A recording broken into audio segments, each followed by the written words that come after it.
Hola, saludos, gracia y paz donde quiera que usted se encuentre. Esta es nuestro encuentro semanal para hablar de la palabra de Dios, específicamente en el tema de nacer de nuevo.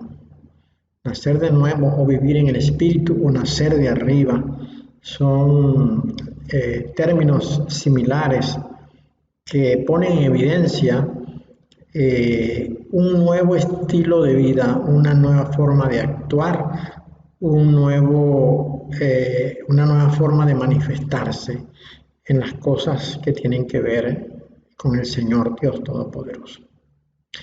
En esta oportunidad vamos a estar hablando acerca de esta frase. Vamos a hablar acerca de esto, ¿no?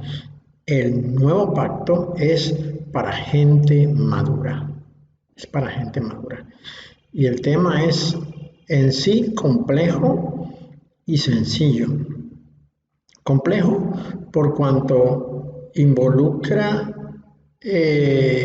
una serie de argumentos que ponen en evidencia que si uno no actúa o no vive o no toma la palabra de Dios de una manera puntual y específica, como obviamente aparece en las Sagradas Escrituras, pues entonces uno estaría cometiendo el error de vivir como un niño.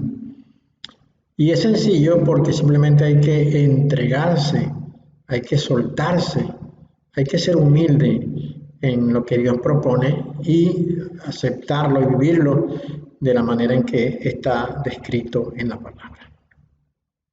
Sin más preámbulos, vamos a ver qué es lo que nos toca en este momento considerar. Vean, en la primera carta a los Corintios, capítulo 2, versículo 6, que dice: sin embargo, hablamos sabiduría entre los que han alcanzado madurez, y sabiduría no de este siglo o de este mundo, ni de los príncipes de este siglo o de este mundo que perecen. No es la sabiduría de los hombres de esta tierra, de este mundo, de esta generación.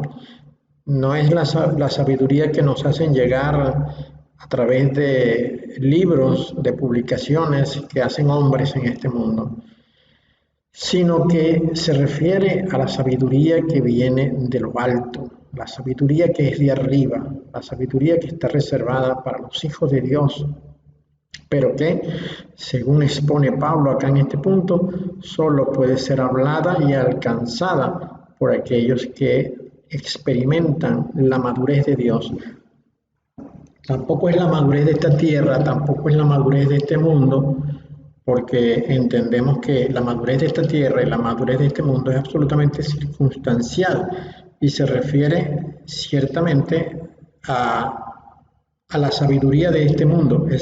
La madurez de este mundo se refiere a la sabiduría de este mundo, pero la madurez que viene de Dios se refiere a la sabiduría de arriba, que es muchísimo más elevada, necesaria y de correcta aplicación en la vida de uno que la sabiduría de este mundo. Entonces dice que la sabiduría que viene de arriba, que es la que habla Pablo, es para aquellas personas que han alcanzado madurez. Y todos nosotros sabemos pues que la madurez es un proceso natural en la vida de las personas que generalmente se manifiesta a cierta edad. Es decir, si alcanza madurez, se puede apreciar que se ha alcanzado madurez después que se pasa de los 40 años. Es una edad cronológica que va asociada con lo que uno espera de las personas, ¿no? Que obedezcan, operen, actúen de acuerdo a ciertos parámetros sociales, civiles que están puestos en el mundo. Sin embargo, la madurez que viene de Dios no está referida a una edad, se refiere más bien o tiene que ver más bien con estilos de conductas, estilos de proceder. De tal manera que si ese estilo de conducta y esa manera de proceder estuviese en un joven que no alcanza los 30 años, se podría decir que ya está maduro en el Señor. Paralelo a esto, está que si una persona de edad cronológica mayor de 40 años reacciona y actúa no bajo los patrones ni la rigidez de las exigencias de la vida en el Señor, pues entonces estaríamos diciendo que hablamos con un niño, no importa la edad que tenga, puede ser un anciano, pero si reacciona como contrario a lo que Dios propone que sea la conducta y la actitud de un hijo de Dios, entonces es un niño. En consecuencia, la madurez física natural, de acuerdo a un orden cronológico, no necesariamente es la madurez espiritual, la madurez de arriba, que no obedece a un orden cronológico, sino a una forma de accionar, a un estilo de vida, a una actitud. Vamos a encontrar que esta palabra que se usa para madurez en la Sagrada Escritura, que es el griego teleios, es una palabra que no solamente nos habla de madurez, sino nos habla de un estado de conducta, un estado de accionar en la vida. Es un estilo de actitud en este mundo, ¿no? La palabra teleios, que se origina en el 5056, que es telos, significa haber alcanzado el propósito. Da la idea de quien, habiendo cumplido todas las etapas del proceso, alcanza el objetivo propuesto. Aquí podemos entender que, según lo que traduce el término teleios, del cual estamos hablando, teleios 5046, según lo que nos define, es que hay diferentes etapas en la vida del cristiano, en la edad cronológica espiritual, no la edad cronológica natural. Diferentes etapas que deben ser siendo vividas y alcanzadas, y deben ser vencidas, y deben ser ya de una vez cumplidas, de tal manera que se pueda avanzar a la siguiente etapa. Entonces, alcanza madurez el que ha cumplido todas estas etapas en el proceso y ha logrado llegar, como hemos dicho anteriormente, a un estado de conducta, de actitud en la vida que es consono y está de acuerdo con la propuesta que Dios ha hecho de conducta para cada uno de nosotros. Es decir, no es una conducta en particular para cada persona, sino es una conducta propuesta en forma general, la cual Dios pretende que cada uno de nosotros alcance. Luego encontramos otra porción muy interesante que está en el verso 24 del capítulo 3 de la carta a los Gálatas, que dice lo siguiente: de manera que la ley ha sido nuestro ayo para llevarnos al ungido, a fin de que fuésemos justificados por la fe. Es decir, como seguramente está escrito en una Reina Valera, sobre todo la 1960, allí dice, de manera que la ley ha sido nuestro ayo para llevarnos a Cristo, a fin de que fuésemos justificados por la fe. El término ayo significa también niñera o niñero. Es una especie de institutriz que conduce a la persona en tanto es niño. Esto para que proceda de manera correcta, para que haga las cosas adecuadamente, para que se conforme a un modelo, a un estado social que nos es exigido, que nos es pedido. Entonces, el término ayo nos dice que la ley que fue impuesta al pueblo de Israel, que fue dada por Dios en el monte Sinaí, que fue entregada por Moisés en su momento, la ley, estas piedras que recogían una serie de mandatos y luego lo que Dios le entregó después de manera detallada a Moisés, que conformaban una serie de estatutos, de normas, de estilos de vida que debían ser cumplidos, dice Pablo que fue hecho de esta manera para conducir a un pueblo que era niño en cuanto a la obediencia a Dios. Es entonces la ley un instrumento necesario para Dios para conducir a un pueblo que en la condición en la que estaba cuando recibió la ley sería como un niño, que reaccionaría como un niño, que actuaría como un niño y que pasarían centenas de años para poder darse cuenta de esa condición.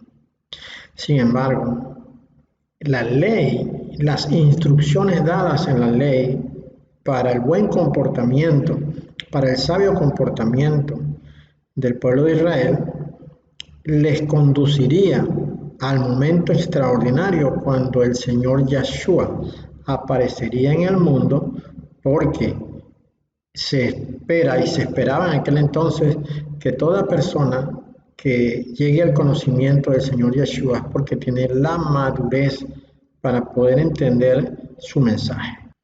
Entonces la ley tenía como propósito al pueblo de Israel conducirlo al ungido.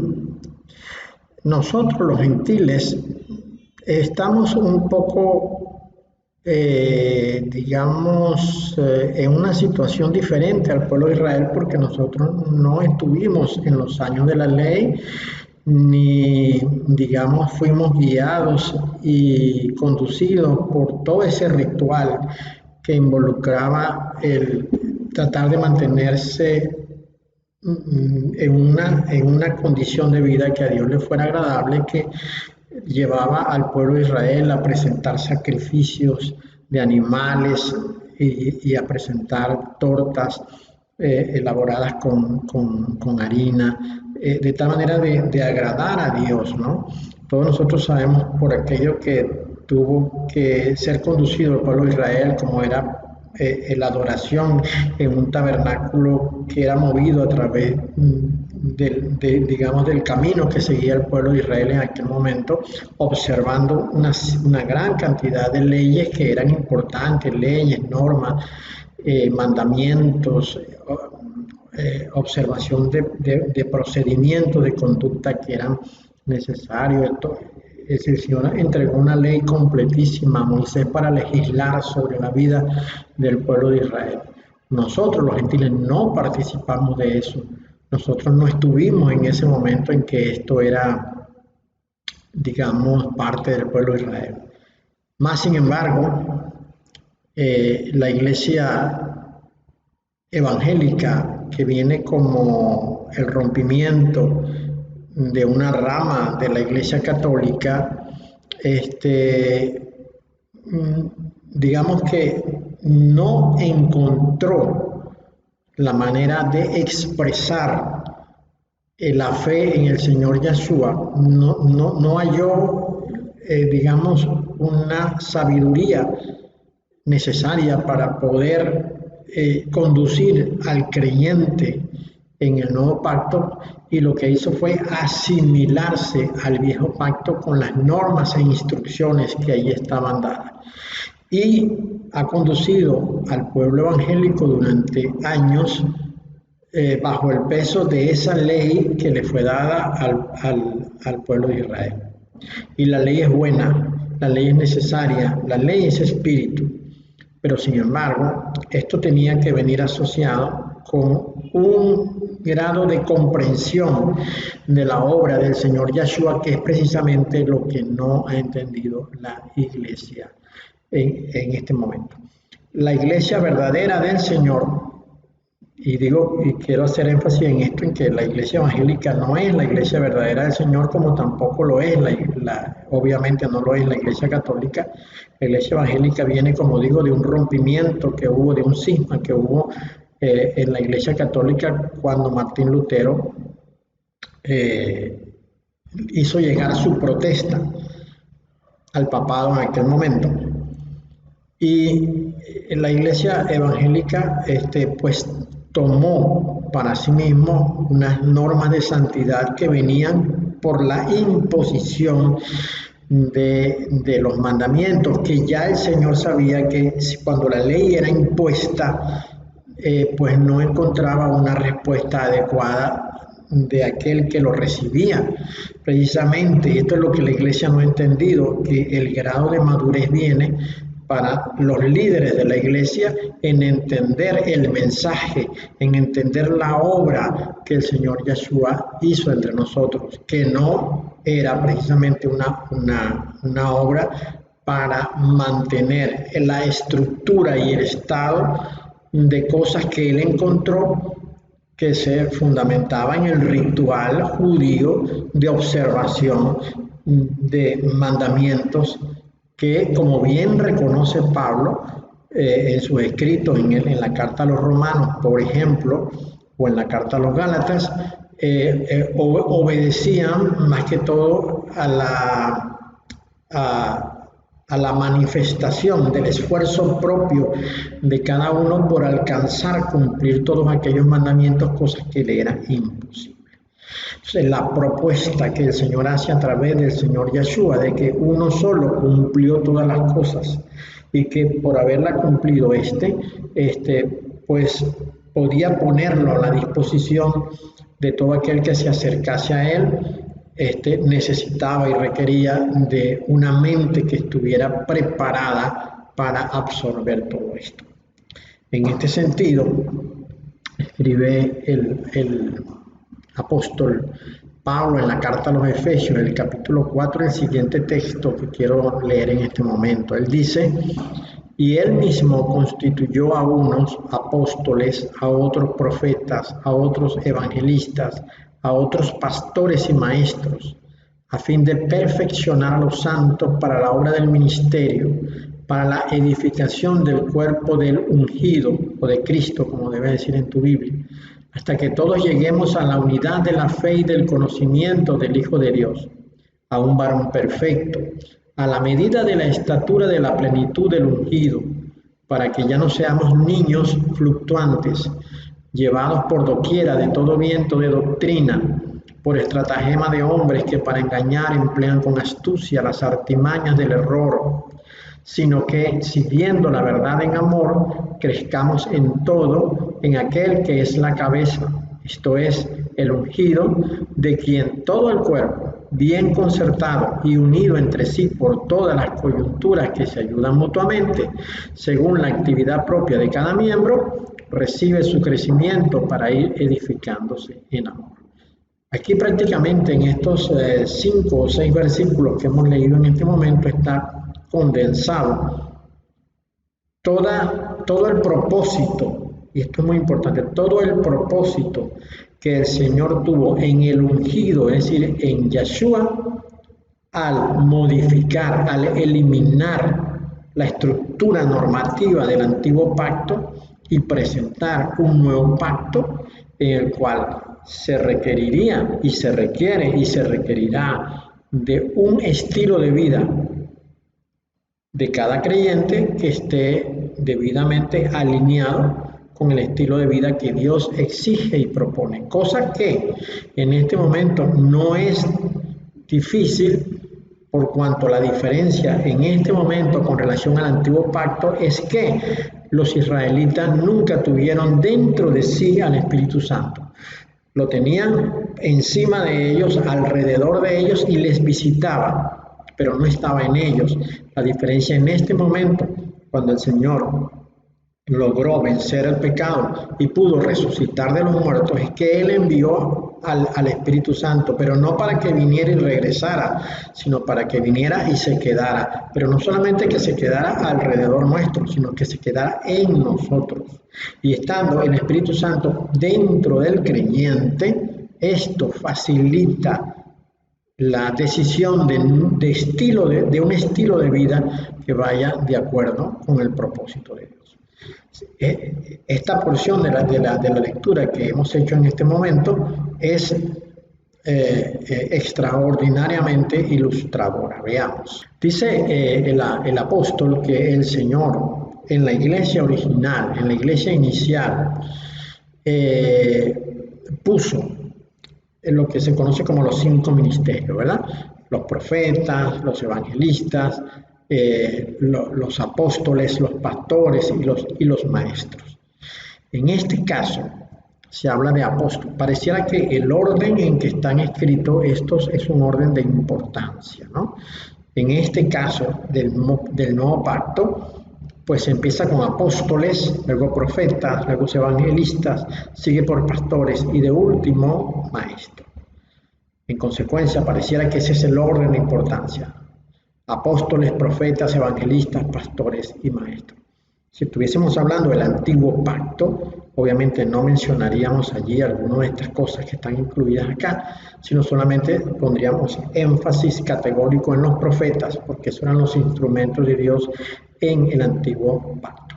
Ahora, en el nuevo pacto, que es el pacto de la madurez, Dios ha dado estos 5 ministerios y dice que lo hizo para perfeccionar a los santos. Esto es importante porque, como vamos a ver un poco más adelante, la palabra perfeccionar es la palabra hacer maduro, hacer que la gente madure, que crezca y que llegue a una condición, a un estado, porque como hemos dicho al comienzo y lo refresco en este momento, la madurez es el cumplimiento de una serie de etapas y procesos en la vida de cada creyente que le llevan a que al final de todo haya cumplido el propósito de Dios en la vida de cada uno. ¿Cuál es el propósito de Dios en la vida de cada uno? Como ya leímos anteriormente, es llevarnos al ungido, llevarnos a el Señor Yeshua, para que habiendo llegado al Señor Yeshua ya no seamos niños, sino que seamos maduros, porque es que el Evangelio no es para niños.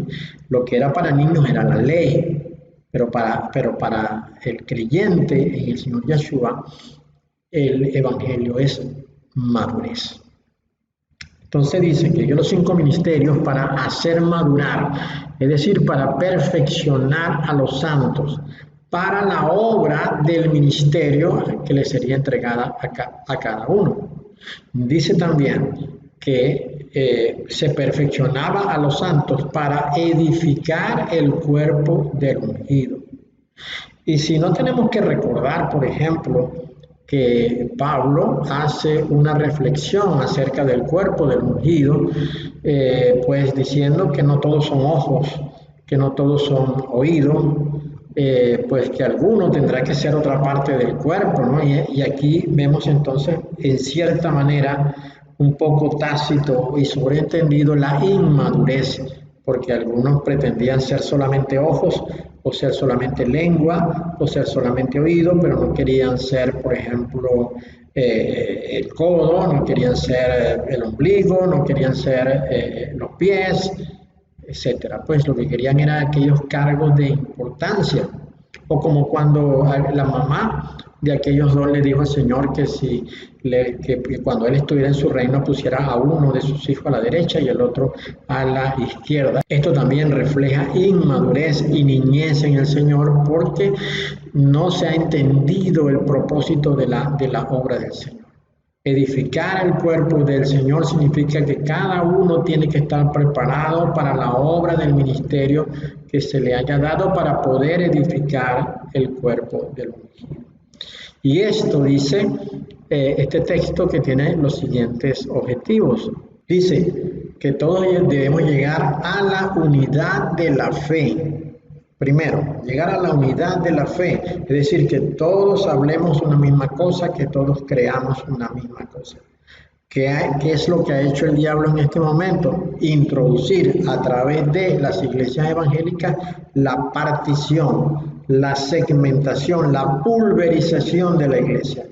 La iglesia se muestra atomizada y pulverizada en diferentes tipos de iglesias.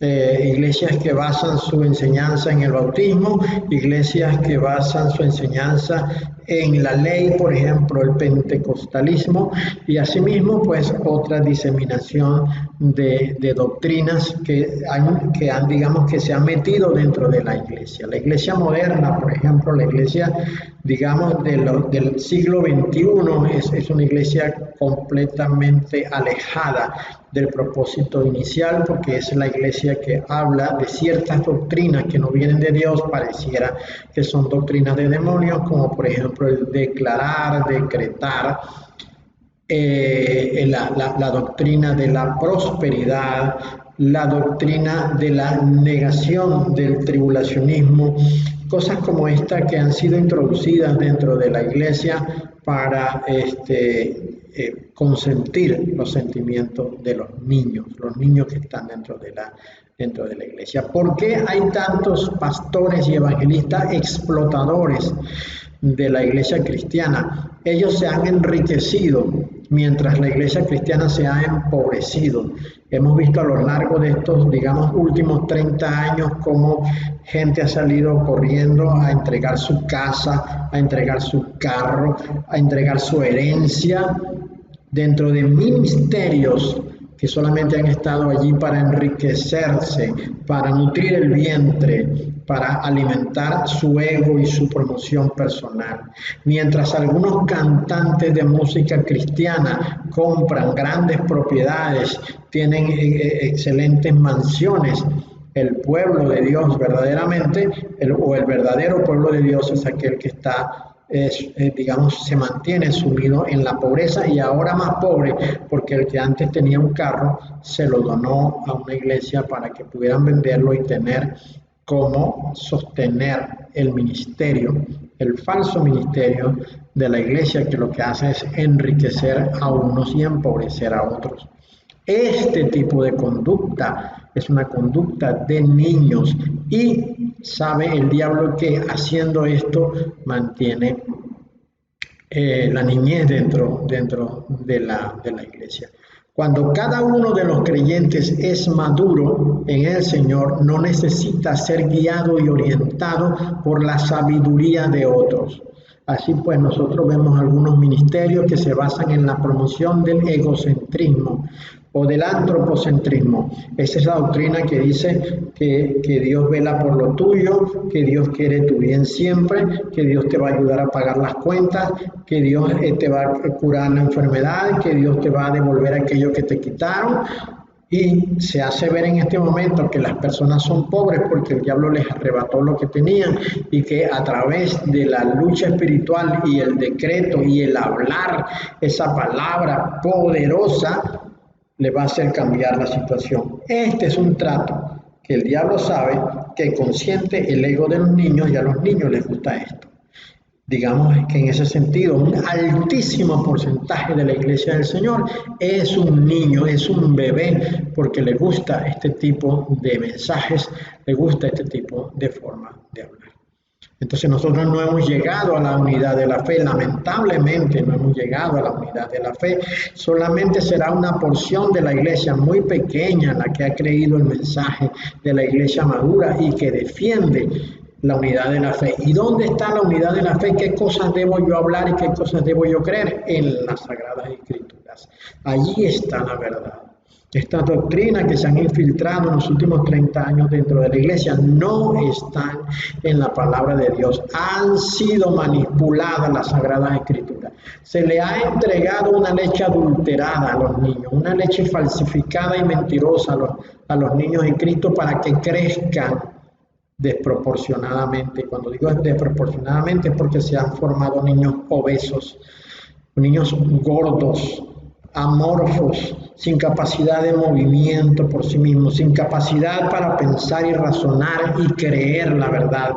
Y esto por negligencia del propio creyente, porque ha preferido repetir como un loro lo que sus líderes dicen y nunca se ha preocupado por buscar concienzudamente la verdad.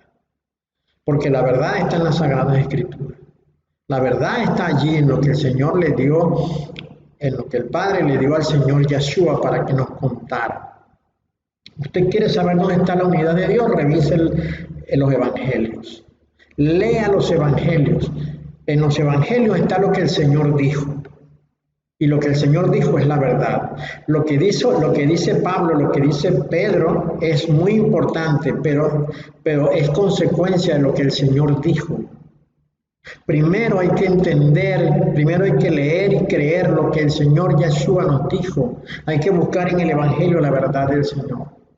Y entonces después que encontremos la verdad del Señor, soportamos, sustentamos, complementamos esto con lo que dijo Pablo, con lo que dijo Pedro, con lo que dijo Juan. que ellos, entiendo, están hablando por el Espíritu. Así que, pues, todo esto conforma la unidad de la fe. Luego, el segundo propósito es que todos lleguemos al conocimiento del Hijo de Dios y veamos en qué medida debemos conocer al Hijo de Dios.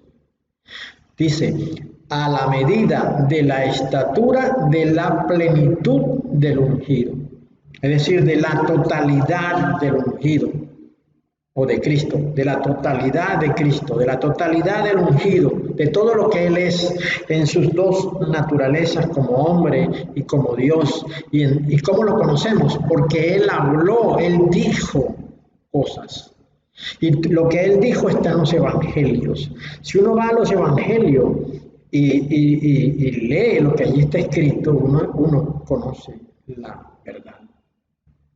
Vemos que los hijos de Dios consienten el pecado porque su iglesia le ha enseñado a consentir el pecado. Ciertamente así es. Se argumenta a favor de cierto comportamiento que se sabe claramente que es pecado. Hay algunas iglesias evangélicas nacidas del rompimiento con la iglesia católica que están consintiendo la homosexualidad dentro de la iglesia. La consienten abiertamente.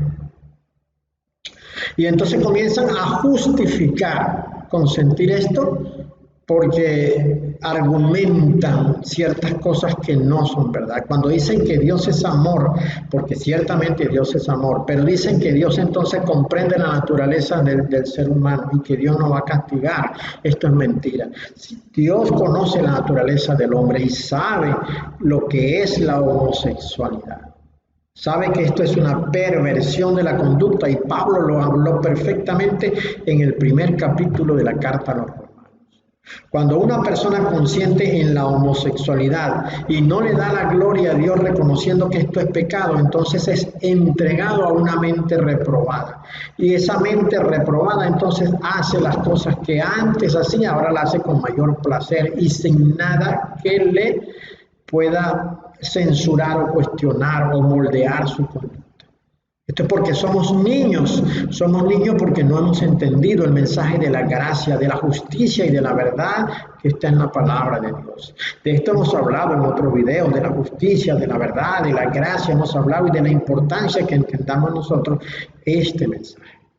Entonces, el propósito de todo esto es que nosotros lleguemos a la estatura, a la medida, a la altura. ¿De quién? De la plenitud del ungido, de la totalidad de Él, en todo su mensaje. Porque nosotros consentimos el pecado porque no queremos aplicar la palabra del Señor.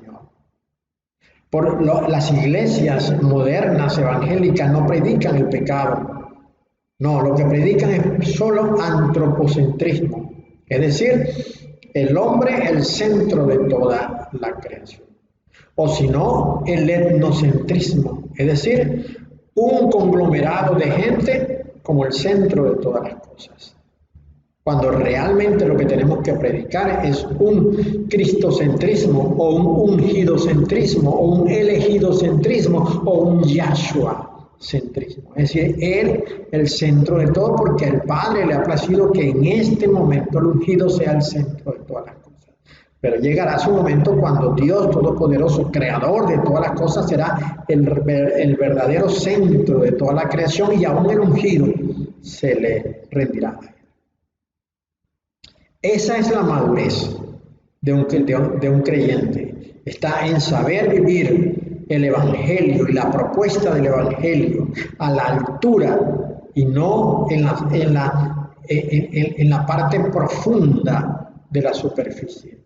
Porque cuando en estas mega iglesias se propone el antropocentrismo como doctrina central de ello, entonces estamos diciendo que Dios es mentiroso.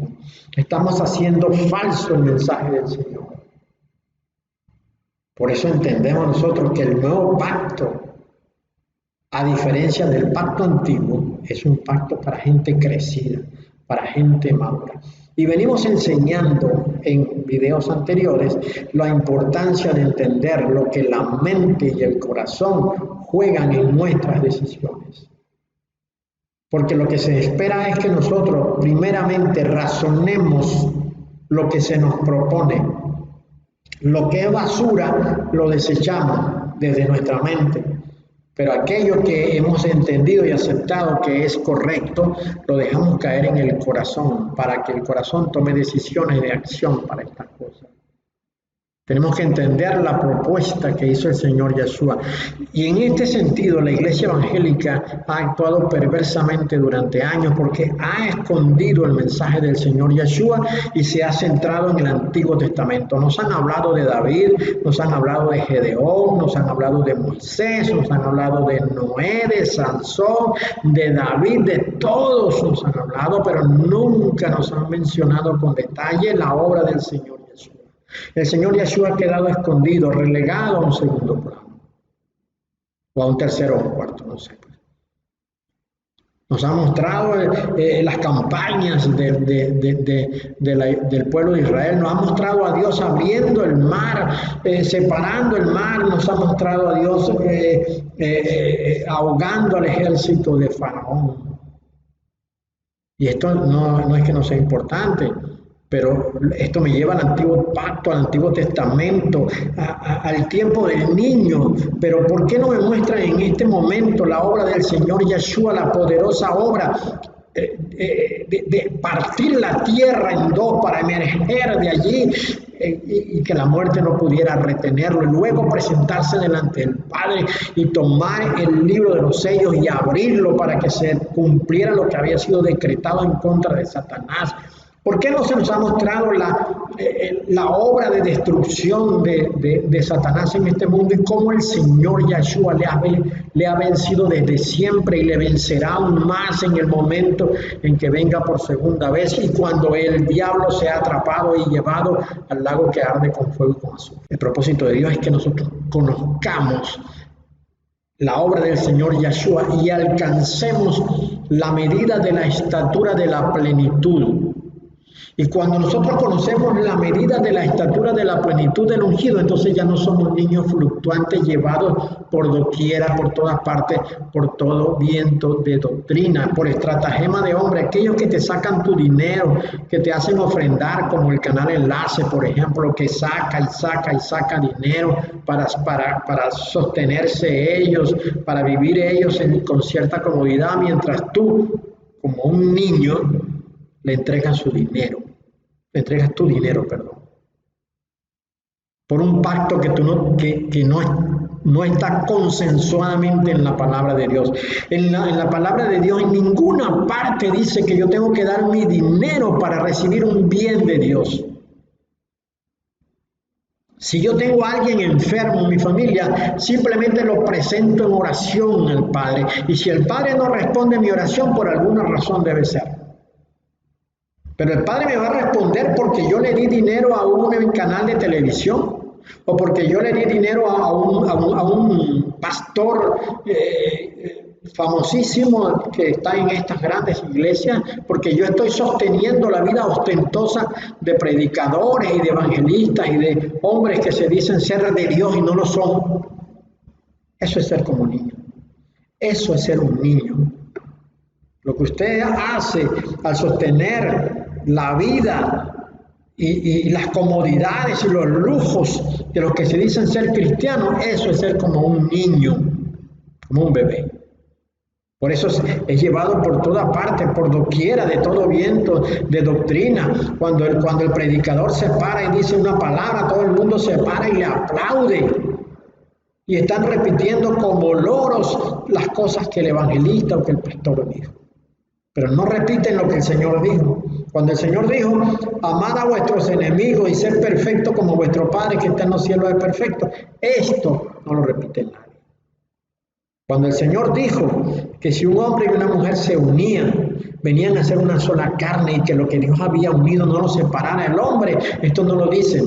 Y lo que nos hacen es dar mal ejemplo, porque entonces estos pastores famosos se divorcian a cada rato. Hemos visto casos de estos evangelistas famosísimos en los últimos 10 años en matrimonios que han terminado en un desastre y en divorcio. Cuando sabemos que Dios repudia el repudio, que Dios no es favorable al repudio, Pero nos encontramos haciendo esto y lo aplaudimos y lo justificamos. Porque somos idólatras de nuestros líderes, somos idólatras de nuestros pastores, de nuestros evangelistas, de nuestros profetas. Somos idólatras. La iglesia es idólatra, es niña idólatra. Es como un niño que ve a su artista favorito y sale corriendo a pedirle un autógrafo o abrazarlo. Somos como niños delante de nuestros líderes. El único líder que merece ser honrado es el Señor Yeshua. Los demás somos solo siervos inútiles, como dice la palabra. Ojalá y seamos siervos inútiles, porque eso quiere decir entonces que hicimos lo que se nos mandó a hacer. Bien. Estas doctrinas, dicen, emplean con astucia las artimañas del error. Las artimañas del error. Con astucia, quiere decir que logran convencen a la gente. El propósito de Dios es que todos crezcamos en todo, en aquel que es la cabeza. Esto es en el ungido, no que nos quedemos como niños, sino que crezcamos. Es decir, que cumplamos las etapas del proceso para llegar al punto final, que es que el propósito de Dios en nosotros se cumplió, habiendo llegado al ungido. Y esto es importante porque todos creen que han llegado a Cristo cuando hacen una oración de fe. Pero lo que nos dice esta palabra madurez es que para llegar verdaderamente al ungido se requiere ser maduro. Se requiere ser de una condición de madurez. Y vamos a ver ahora un poco más adelante sobre otro significado que se aplica a la palabra teleiois, que es la que ya hemos definido como madurez. En esta porción de la carta a los Corintios, 1 Corintios capítulo 2, versículo 6, dice lo siguiente: hasta que todos lleguemos a la unidad de la fe y del conocimiento del Hijo de Dios, a un varón perfecto. A un varón perfecto. Entonces, la palabra teleiois también puede ser traducida como perfecto. Esa es la que se usa acá cuando dice a un varón perfecto. Es la palabra teleiois, que es la misma que tradujimos anteriormente como madurez. En consecuencia, ser maduro es ser perfecto. Haber alcanzado la plenitud de la estatura del ungido es ser perfecto. Y recordemos las palabras del Señor Yeshua. Él dijo, sed perfectos. Ser perfecto como vuestro Padre que está en los cielos es perfecto. Y vamos a ver y entender entonces que el estado y la condición de perfección es lo más exigente que puede haber. Mientras las iglesias nos están enseñando en que no debemos adulterar, que no debemos fornicar, que no debemos hacer, que las mujeres no deben vestirse con pantalones, etcétera, que eso está bien que no nos enseñen, pero eso es para niños, para niños. La madurez, la estatura de la plenitud del ungido nos dice que tenemos que amar a nuestros enemigos. Si usted me está enseñando a mí que yo tengo que amar a mi enemigo, es porque ya yo he entendido que no debo adulterar, que no debo codiciar la mujer de mi prójimo ni sus bienes, que debo honrar el nombre del Señor, que no debo robar, que no debo matar. Eso ya es una cosa aprendida y forma parte del pasado. Esa es cosa de niños. Ahora estamos entrando en un nivel superior, en un nivel de exigencia superior, un nivel más alto, porque ¿sabe usted que en la escalera de la perfección el amor es el escalón más alto de todos? Comenzamos con la fe, y esto lo puede encontrar usted en la segunda carta del apóstol Pedro. Comenzamos con la fe y vamos añadiendo cosas hasta llegar el penúltimo de todos, el afecto fraternal, y el último, el amor, el perfecto, el de la altura completa. Digamos que comenzamos en la tierra con la fe y terminamos en los cielos, dentro del reino de los cielos, en el amor. Esa es la escalera de Pedro, la escalera de perfección del apóstol Pedro. Entonces, el amor es una de las condiciones del estado perfecto de un creyente. No olvidemos esto. Ahora, ¿cómo voy yo cumpliendo las etapas? Aquí para esto también se requiere madurez, porque vamos a entender que cumplir las etapas para llegar a ser maduro va a requerir de nosotros, primeramente, que tengamos ganado entre nosotros la idea de agradar a Dios en todo lo que hacemos. Si nosotros procuramos agradar a Dios en todo lo que hacemos, vamos a tener un gran éxito, y en el inicio de todo esto vamos a ver cómo la victoria será cada vez más cerca. El escritor de la carta a los Hebreos dice en el capítulo 5, versículo 14, lo siguiente: el alimento sólido es para los que han alcanzado madurez, para los que por el uso tienen los sentidos ejercitados en el discernimiento del bien y del mal. Acá de nuevo es usada la palabra teleiois, es decir, madurez. Entonces se nos dice acá que el alimento sólido es para los que son maduros. Los que no son maduros tendrán entonces que tomar leche espiritual, y como nos dijo Pedro por allá en alguna parte, no adulterada. Porque lamentablemente la palabra de Dios, la enseñanza básica de la palabra de Dios y toda ella, su contexto, ha sido con toda intención influida por Satanás para que se cambie el sentido de algunas cosas, para que esto nos confunda y para que en definitiva nos aleje del propósito de Dios en nuestra vida. Dice que el alimento sólido, que no es, obviamente no es la leche, es para quienes, para los que tienen un estado de madurez, para los que han alcanzado la estatura de la plenitud del ungido. La estatura, imaginemos esto, la estatura del Señor. Tenemos que alcanzar la estatura de la plenitud del ungido. Por ello, este mismo escritor de la carta a los Hebreos nos dice que todo aquel que participa de la leche es inexperto en la palabra de justicia. Todo aquel que participa de la leche, ¿qué significa esto? El alimento básico. El alimento básico, lo primero que se enseña. Cuando uno le lleva la palabra a alguien, lo primero que le enseña es: estás en pecado, Dios está separado de ti, tienes que arrepentirte, tienes que creer en el Hijo, tienes que confesar tus pecados. Estas cosas son enseñanzas básicas.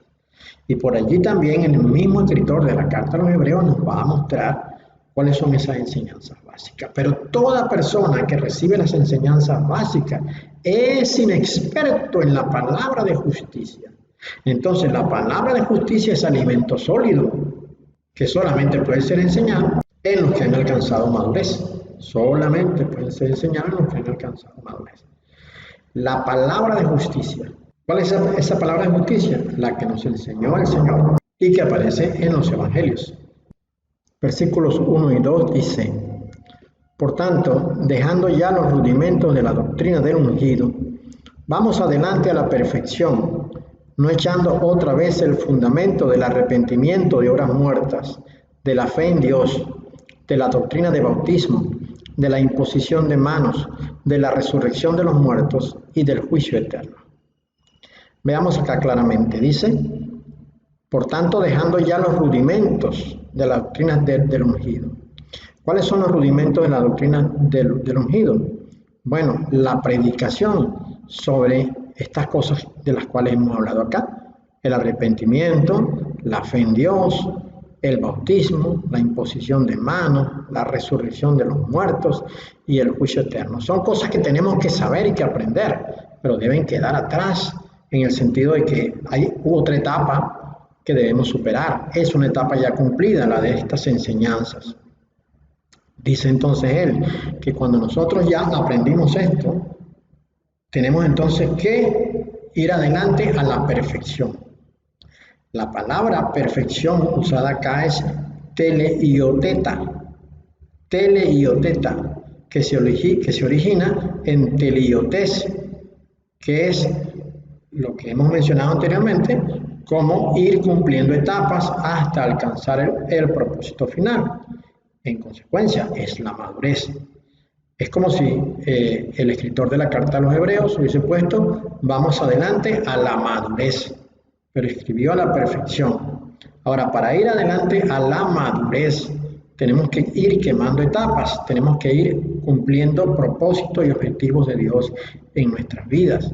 Y esto es precisamente de lo que trata esto, ¿no? Este tema. No, una persona que ya ha sido enseñada sobre esto, pues debería seguir a alimento sólido, porque esto es leche espiritual no adulterada. Tiene que ir a buscar alimento sólido, que es la palabra de justicia que nos habló el Señor. Entonces, pues vayamos a la perfección hasta alcanzar la madurez. Un punto muy interesante está en la misma carta a los Hebreos, en el capítulo 5, versículo 11, del cual ya hemos mencionado unos versículos anteriormente. Dice, acerca de esto tenemos mucho que decir y difícil de explicar por cuanto os habéis hecho tardos para oír. Si nos quedamos con lo que dice esta porción, no alcanzamos a comprender la magnitud del propósito de lo escrito. El término tardos, donde dice acá tardos para oír, el término tardos en griego es la palabra notros o notros, el cual puede ser traducido como aburrido, perezoso, inerte, apático, indiferente. En consecuencia, podemos entender que en el Evangelio los niños son aquellos que se muestran indiferentes, que son apáticos, que les da pereza y aburrimiento la palabra de justicia. Es preferible para ellos hablar sobre David, hablar sobre Moisés, hablar sobre Noé e Isaías, Jeremías y todos estos grandes líderes del Antiguo Testamento, hablar de las proezas y de las maravillas que ejecutaron estos, pues pareciera como que están viendo un cómic de una gran guerra y como niños están parados frente al televisor mirando lo que ocurrió en el Antiguo Testamento. Pero cuando entramos a disertar sobre la palabra de justicia, tal cual como hace Pablo en la carta a los Romanos, por ejemplo, o en la primera carta a los Corintios, entonces ya aquí se nos vuelve aburrido el tema de la doctrina de Dios. Los niños se aburren con estas enseñanzas. No resultan atractivas ni poderosas porque no tienen esa acción, ese movimiento, ese dinamismo que es muy propio de los niños, de los adolescentes, de los jóvenes. A los jóvenes les encanta la velocidad, la rapidez, el movimiento ágil. Estamos en este momento mirando pues las cosas que ocurren en el mundo que lideran los jóvenes. Pero cuando se trata de entender la palabra de verdad, se requiere gente que esté quieta, tranquila, apacible, que tenga capacidad para escuchar, que pueda discernir en su mente, razonar, reflexionar. Para eso es la mente, para razonar y reflexionar sobre la propuesta de Dios. Se requiere gente que sea interesada en la palabra de justicia, pero cuando dice que soy tardo para oír, lo que dice es que se aburren frente al mensaje del cual estamos hablando. Aquí estamos encontrando ya algunas cosas que son propias de los niños, ¿no? Cuando estas televisoras o cuando los evangelistas o cuando estas iglesias grandes comienzan a pedir dinero y a pedir dinero y a pedir dinero, están moviendo ese accionar ágil, dinámico, porque que tienen los niños, ¿no? Pero rechazan el estar estacionados, estar quietos y apacibles para pensar. En algún momento Dios mostró esto de esta manera. Los que son como niños son los que se mueven. Los que son maduros y de fe son los que están quietos, esperando. El apóstol Pablo escribió en la carta a los Colosenses, capítulo 1, versículos 9 al 11, lo siguiente. Por lo cual también nosotros, desde el día que lo oímos, no cesamos de orar por vosotros y de pedir que seáis llenos del conocimiento de su voluntad en toda sabiduría e inteligencia espiritual, para que andéis como es digno del Señor, agradándole en todo, llevando fruto en toda buena obra y creciendo en el conocimiento de Dios, fortalecidos con todo poder, conforme a la potencia de su gloria, para toda paciencia y longanimidad. Aquí vemos de nuevamente la intención de que los santos tengan conocimiento sólido, alimento sólido. Sí, Pablo dice que no ha dejado de orar por ellos, por los colosenses, y de pedirle a Dios, ¿verdad?, que todos ellos sean llenos del conocimiento de su voluntad. Y el conocimiento de su voluntad debe venir en toda sabiduría e inteligencia espiritual. Sabiduría e inteligencia espiritual. Es decir, no es la sabiduría y la inteligencia de este mundo con los conocimientos de esta tierra, sino es la sabiduría y la inteligencia que vienen de arriba. Pero ya vimos anteriormente que este tipo de conocimiento no es para los niños, sino para los que han alcanzado madurez. Dice él entonces que esto de tener sabiduría e inteligencia espiritual es para poder andar como es digno del Señor, agradándole en todo. Quiere decir que la santidad es una consecuencia del conocimiento alto, del conocimiento sólido, del conocimiento profundo y crítico. Cuando digo profundo me refiero en el conocimiento grueso, conocimiento que alimenta. Dice, y esto se manifiesta a través de las buenas obras. Dice, llevando fruto en toda buena obra. Y además de eso se manifiesta en que se crece en el conocimiento de Dios. Para que de esta manera todos nosotros estemos siempre llenos de todo poder, fortalecidos con todo poder, conforme a la potencia de su gloria. Conforme a la potencia de su gloria. ¿Y esto en qué termina? En que nosotros seamos pacientes. Entonces veamos acá algo interesante. Dice primeramente que debemos tener sabiduría e inteligencia espiritual, ¿no? Llenos del conocimiento de su voluntad en toda sabiduría e inteligencia espiritual. Y esto para poder andar en santidad, es decir, como es digno del Señor, agradándole en todo. Entonces, lo primero, gente madura, es andar en santidad. Luego dice lo siguiente, creciendo en el conocimiento de Dios, fortalecido con todo poder, conforme a la potencia de su gloria. Entonces, para toda paciencia y longanimidad. Para toda paciencia y longanimidad. Entonces, la santidad, la paciencia, la longanimidad y anteriormente vimos el amor son características del maduro en Cristo. El amor, la santidad, la paciencia y la longanimidad son atributos de la persona que es madura en el Señor. El que anda en esto, y el amor es el mejor signo de madurez y de perfección que puede haber, el que anda en esto no necesita ser enseñado de las cosas que eran leche espiritual, es decir, aquellas cosas que eran las enseñanzas básicas. A nadie se le va a enseñar entonces que no debe codiciar los bienes de su prójimo, ni la mujer o el marido de su prójima, ¿no? Dependiendo del caso. ¿Por qué? Porque está lleno de amor y el que ama no hace nada de esto, ¿no? El que ama procura el bien de sus semejantes, procura el éxito de sus semejantes, quiere el éxito de sus semejantes. Así que, ¿quién es maduro? Maduro es el que ama, maduro es el que es paciente, maduro es el que es santo y maduro es el que es longámino. Veamos qué significa este término de longanimidad. La longanimidad se define como la generosidad y amplitud de ideas, por lo que una persona madura será aquella que es capaz de ofrendar de sus bienes y de ser amplio a los criterios y a los conceptos y a los propósitos que Dios ha manifestado en su palabra. Esto es importante entonces.